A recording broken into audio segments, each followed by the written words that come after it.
ഉരക്കുഴി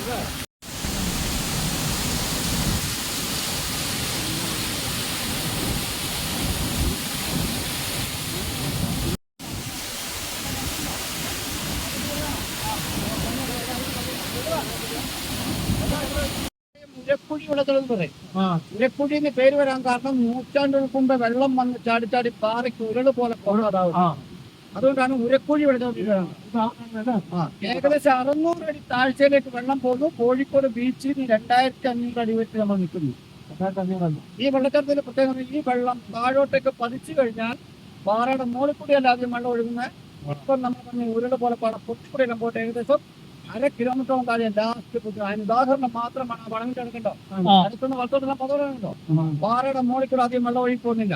കേരളത്തിലെ ഏത് ടൂറിസ്റ്റ് പ്ലേസിൽ പോയാലും പാറയുടെ മുകളിൽ കൂടി ആദ്യം വെള്ളം ഒഴുകി പാറയുടെ പൊട്ടിക്കൂടെ പോയിട്ട് പല പല ഭാഗത്ത് ഇത് പൊട്ടുന്നത്. അതുകൊണ്ടാണ് ഏതെങ്കിലും ഒരു വിനോദസഞ്ചാരി മഴക്കാലത്തോ വേനൽക്കാലത്തോ കണ്ടുകൊണ്ടിരിക്കുമ്പോൾ എന്തെങ്കിലും സാഹചര്യത്തിൽ അപകടത്തിൽപ്പെട്ട് താഴ്ഭാഗത്തേക്ക് വീണ് പോയാൽ, ഒരു കുഴി വെള്ളത്തിലേക്ക് വീണ് പോയാൽ പോയാൾ പോയി കൂടെ വന്നയാൾ തിരിച്ചു കൂടെ. കേരളത്തിലെ ഏക തെരച്ചിലില്ലാത്ത ടൂറിസ്റ്റ്. പക്ഷെ അപകടങ്ങൾ സംഭവിക്കാതെന്ന് പറഞ്ഞാൽ 5 മണി വരെ നിയന്ത്രിക്കാനും പറഞ്ഞു കൊടുക്കാനും ഗൈഡുമാർ ഇവിടെ നിൽക്കുന്നുണ്ട്. ഇതുവരെയും ഒരു വിനോദസഞ്ചാരി അപകടപ്പെട്ടില്ല. പക്ഷെ ഈ വെള്ളച്ചാട്ടം പുറലോകം അറിയപ്പെടാൻ തുടങ്ങിയിട്ട് അടിയന്തരാവസ്ഥക്കാർക്ക് ഡക്കൈക്കാറ്റ് പോലീസുകാർ വീട്ടിക്കുന്ന ഇന്ത്യൻ ജാതി സദാബ് രാജന്റെ ഓടി കൊണ്ടിട്ട സ്ഥലം നിങ്ങൾ കേൾക്കുന്ന പോലെ ഞങ്ങൾ കേൾക്കുന്നു. കേട്ടുകൾക്ക് മാത്രമേ ഉള്ളൂ.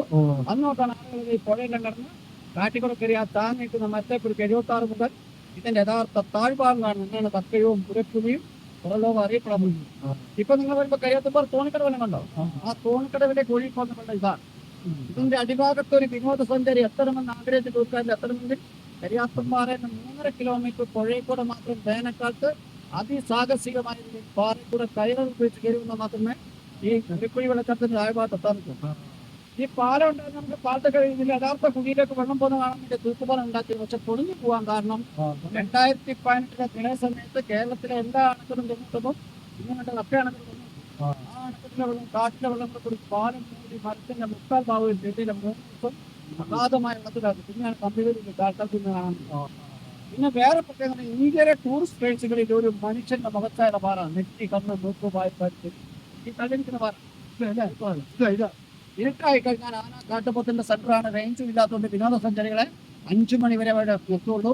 18 കിലോമീറ്റർ അടിവാരം, 31 ലക്കടി, 33 പടിഞ്ഞാത്ര ബാണാസുര സാഗർ. ബാണാസുര സാഗറിന് വെള്ളം തുറന്നിട്ട് ഈ കക്ക അണക്കെട്ട് വരും. കക്ക അണക്കെട്ട് തുറന്നിട്ട് പെരുണാമൊഴി അണക്കെട്ട്. ഏകദേശം കാര്യങ്ങൾ മനസ്സിലായില്ലേ?